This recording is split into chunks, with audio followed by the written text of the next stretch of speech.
Buenos días. Con ustedes, el profesor y doctor en ciencias Adonis Muley Fabián, profesor titular de esta universidad. Le presentaremos un tema que tiene que ver con la historia nacional y local. Tiene como título las formas organizativas de la enseñanza de la historia local. Para el desarrollo de la misma se pretenden algunas temáticas como la que sigue: la plaza, la excursión, la visita al museo, el testimonio y el papel del profesor. Iniciamos con la clase. La clase es la forma organizativa donde el maestro, en el transcurso de un tiempo establecido y en un lugar condicionado, dirige la actividad cognitiva de un grupo constante de estudiantes, teniendo en cuenta las particularidades de cada uno de ellos, utilizando los tipos, medios y métodos de trabajo para que todos dominen los fundamentos de lo estudiado en el proceso de enseñanza-aprendizaje, así como de la educación en el desarrollo de las capacidades cognitivas. Tiene como objetivos la adquisición de conocimientos, el desarrollo de habilidades, la formación de valores e intereses cognitivos y profesionales en los estudiantes mediante la organización de actividades de carácter esencialmente académicas. La clase de historia, por ejemplo, debe contribuir a formar y fortalecer en los educandos el concepto de nuestro presente revolucionario. Es herencia legítima del desarrollo histórico del país, no de ideas ajenas impuestas por portadas. Está basada y entrelazada con las ideas marxianas y marxistas-leninistas. En las clases de historia se cultivan sentimientos patrióticos, cívicos, humanitarios, de amor al trabajo, al progreso, a las tradiciones, a la intransigencia revolucionaria, entre otras cualidades y valores que se deben formar durante estas clases. Tienen como características esenciales la correcta determinación, formulación, orientación del objetivo y su control, el nivel científico, la correcta dirección de la actividad cognitiva en las clases, o sea, el papel activo de los alumnos, la atención a la diversidad, las funciones didácticas, todos son elementos que las clases deben tener, su estructura correcta, el carácter de sistema, la emotividad, la vinculación con la historia de la localidad y sobre todo el tratamiento a las ideas de José Martí y de Fidel Castro durante todas las clases. Así lo establece en el libro de metodología de la enseñanza de la historia para la escuela primaria en las páginas 110 y 111 que podemos observarla para nuestra preparación. ¿Qué características debe tener una clase para motivar el interés hacia la historia local? Conectar con la identidad y el sentido de pertenencia. La historia local debe presentarse como un medio para que los estudiantes comprendan y valoren su comunidad, fortaleciendo su identidad y asimismo el vínculo afectivo con el entorno donde ellos viven.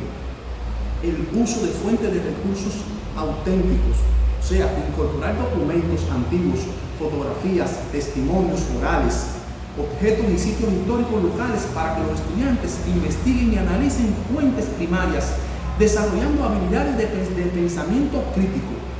La metodología activa y participativa quiere decir que sirve para promover actividades que se involucren la observación, la investigación, el debate y la expresión de opiniones para que los estudiantes sean protagonistas de su aprendizaje y no solo receptivos pasivos. ¿Cómo debe ser la clase en la que se aborda la historia local? Una clase sobre historia local debe estar diseñada para conectar a los estudiantes con su entorno inmediato, fomentando el conocimiento, valoración y sentido de pertenencia hacia su comunidad. Según investigaciones y experiencias didácticas, estas son sus características y recomendaciones metodológicas. Número 1, el uso de recursos locales y museos, la metodología y participación, la conexión entre lo local y lo nacional, que quiere decir que la enseñanza debe articular hechos y procesos locales con la historia nacional y global, evitando el regionalismo aquel que se da a veces y promoviendo una visión amplia y crítica, el desarrollo de valores y actitudes. Además del conocimiento, la clase debe fomentar valores como el respeto al patrimonio, la identidad cultural y el compromiso social con la comunidad, el diseño de actividades interrelacionadas, la aplicación de métodos variados, la atención a la motivación, todo ello con su argumentos que nosotros debemos tener bien presente. La excursión histórica es otro de los elementos o formas que se utilizan para la enseñanza de la historia local. Por ejemplo, cuando hablamos de la excursión histórica docente, decimos que es una forma de organización del proceso de enseñanza-aprendizaje que se realiza fuera del aula, en contacto directo con la naturaleza y el entorno social, para visitar sitios vinculados con los contenidos de la asignatura. La excursión histórico-docente, según la forma que adopte la dirección del proceso de enseñanza-aprendizaje, puede ser dirigida directamente por el maestro, puede ser dirigida indirectamente por un guía de orientaciones. Además, ambas formas deben tener bien claros sus objetivos. El maestro, durante la exposición, la excursión, solo se debe limitar a aclarar dudas. Dadas las circunstancias, podrá hacer algunas narraciones de determinado acontecimiento local. Los educandos, previa preparación, podrán reconstruir determinados hechos o acontecimiento local. Los educandos, previa preparación, podrán también hacer preguntas, apuntes, ideas. Al igual que en el trabajo en el museo, la excursión requiere de una adecuada preparación, una preparación previa, una ejecución y una conclusión con una metodología similar. Se debe vincular la teoría con la actividad práctica, favoreciendo la observación activa, la experimentación, la sistematización de datos y el desarrollo de habilidades cognitivas y sociales. Se motiva y aumenta la participación y el compromiso de los estudiantes, mejorando la calidad del aprendizaje, que implica una planificación previa con objetivos claros, precisos, la selección del lugar, los métodos, la evaluación, y está dirigida siempre por el docente. Se desarrolla en un tiempo establecido y puede incluir actividades como recolección de material, entrevista, elaboración de esquemas, croquis y presentación de diferentes actividades. ¿Cómo se clasifican? La clasificación, según la finalidad, puede ser turística, o sea, con fines de esparcimiento y disfrute, puede ser docente, con objetivos educativos claros y vinculados al currículo, investigativa, o sea, enfocada a la realización de trabajos científicos o investigativos.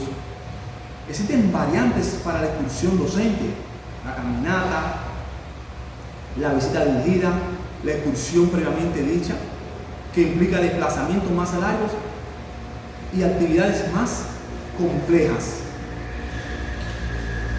Los tipos de excursiones son rutas culturales a sitios históricos, visitas a museos y exposiciones, visitas a instituciones culturales y gubernamentales, excursiones recreativas y deportivas, visitas a fábricas y empresas para la comprensión práctica.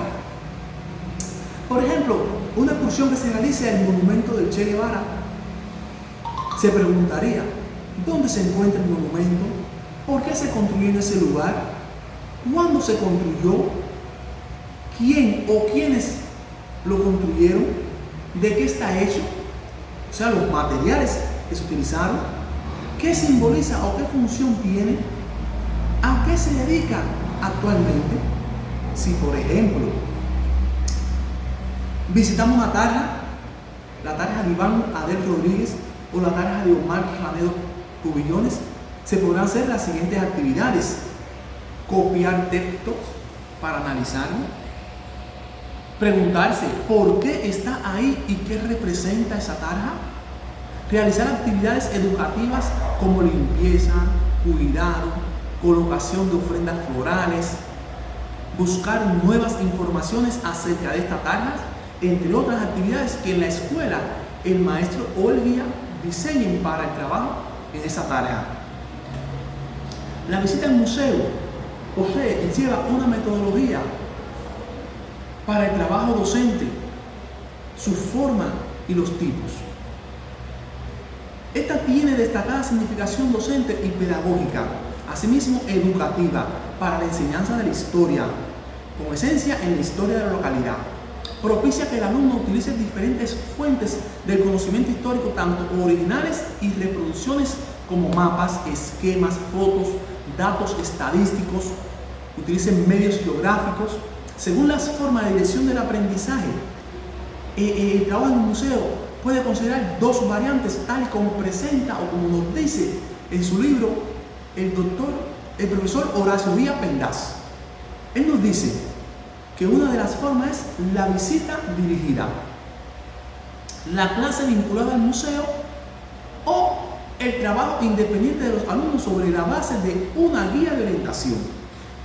Esas tres formas se utilizan para el trabajo en el museo. En la visita dirigida se deben formular con antelación los objetivos según quienes vayan a dirigir la visita, relacionar los exponentes museables, o sea, los objetos de su observación con otros conocimientos ya estudiados y los que están por estudiar. Esa relación tiene que hacerse. El elemento central de la actividad en el museo es la adecuada dirección de la observación de esos objetos museables. La palabra del maestro o del guía debe servir solo para revelar lo esencial de lo observado. Es conveniente estimular a los estudiantes a que hagan preguntas, comenten acerca de lo observado. El guía dará un espacio de tiempo determinado para que los alumnos hagan sus apuntes, hagan sus anotaciones, entre otras actividades que el alumno debe desarrollar para la posterioridad. Debe evitarse que se hagan recorridos demasiado extensos o que hayan demasiados estudiantes en el salón o el local del museo para que el trabajo pueda fluir de forma correcta hacia todos los estudiantes. Una visita autoguiada al museo se prevé al visitante de material de estudio, un material escrito o digital que le permita recorrer el museo, o sea, de manera autónoma, siguiendo itinerarios sugeridos o una temática determinada. El aprendizaje basado en objetos, los talleres y actividades prácticas, programas educativos estructurados, el uso de tecnologías interactivas, las técnicas participativas, entre otros elementos. La guía de observación cumple su cometido cuando establece el nexo entre lo que el alumno ha recibido en el curso de historia y el contenido que trabajará en el museo y viceversa. Se precisa con claridad lo que el alumno debe observar. La guía también formula las actividades o tareas que el alumno debe realizar durante la observación y cómo posteriormente serán objeto de exposición, discusión y otras formas de control en la escuela.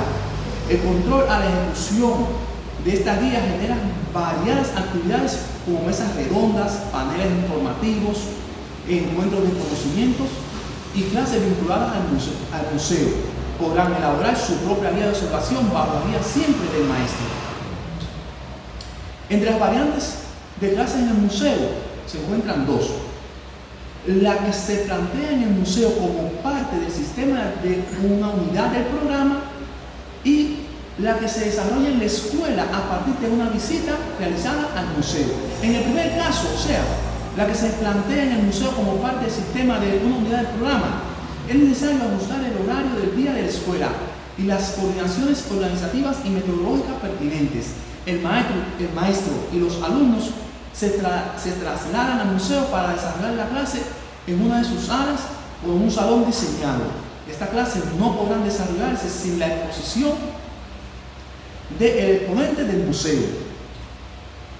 En el segundo caso, se requiere que las explicaciones del maestro, las preguntas de los alumnos y sus intervenciones partan de las vivencias e informaciones que obtuvieron en el museo. Las condiciones previas se garantizan con la visita previa de los alumnos de forma individual al museo, con una guía de observación que se haya preparado. Se desarrolla en un turno normal del horario docente, de ahí que no implique hacer ningún ajuste en el horario de la escuela. Entre los aspectos organizativos para una visita, debemos señalar, por ejemplo, que el maestro realizará una visita de coordinación previa, acordándose el objetivo o los objetivos, la fecha, la cantidad de estudiantes, el grado y la hora que se realizará la visita al museo. Se va a organizar los elementos del museo que permiten vincular la historia local y su inserción con la nacional. Se determina cómo insertar el trabajo docente en el museo en su concepción metodológica de cada unidad del programa, por lo que se podrán visitar varias veces con el fin de concretar lo que se ofrece en el museo a favor del contenido de las clases. Entre esos aspectos de la organización se confeccionará la guía de observación, el recorrido, el plan de clases y sus actividades. Se buscarán las diversas formas de evaluación y el control de esa actividad.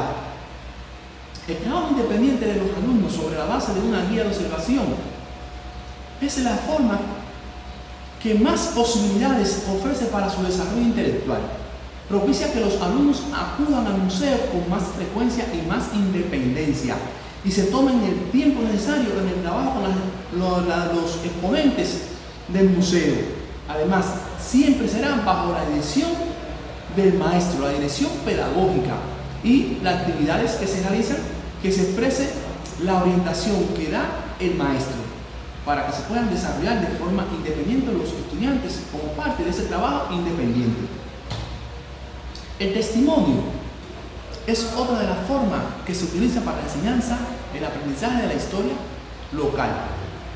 El testimonio histórico, especialmente el oral, se utiliza como una alternativa metodológica en la enseñanza que permite integrar la dimensión emocional y vivencial con el conocimiento académico. Los pasos para su preparación son lo que siguen: determinar el asunto, objetos generales y posibles testimoniantes, reunión previa con los testimoniantes para coordinar los aspectos de la entrevista, preparación de una guía que garantice las informaciones deseadas, valorar de conjunto maestro y alumno la información obtenida, divulgar la información obtenida y vincularla al contenido de la enseñanza, al contenido de ese testimoniantes que se realizó. Está caracterizado por conectar generaciones y contextos sociales. El testimonio rompe barreras entre generaciones y entre instituciones educativas y la sociedad, permitiendo que los estudiantes accedan a experiencias y saberes vividos que amplían y enriquecen el marco teórico de las asignaturas. Está caracterizado por fomentar el aprendizaje activo y significativo, preservar la memoria y la historia reciente, desarrollar comunicativas y valores, habilidades comunicativas y valores. El proceso de recoger, escuchar y analizar testimonios contribuye a mejorar la comunicación, el respeto hacia los mayores y a valorar las experiencias personales como fuente de conocimientos. Existen algunas formas para organizar el testimonio. Por ejemplo, la recogida y análisis de testimonios. A través de esta entrevista, los relatos orales o escritos, los estudiantes investigan y reconstruyen hechos históricos y sociales, convirtiéndose ellos mismos en investigadores activos. El uso de testimonios como fuentes documentales. El testimonio se contextualiza, contrasta y se somete a análisis al pensamiento crítico y la evaluación de la información.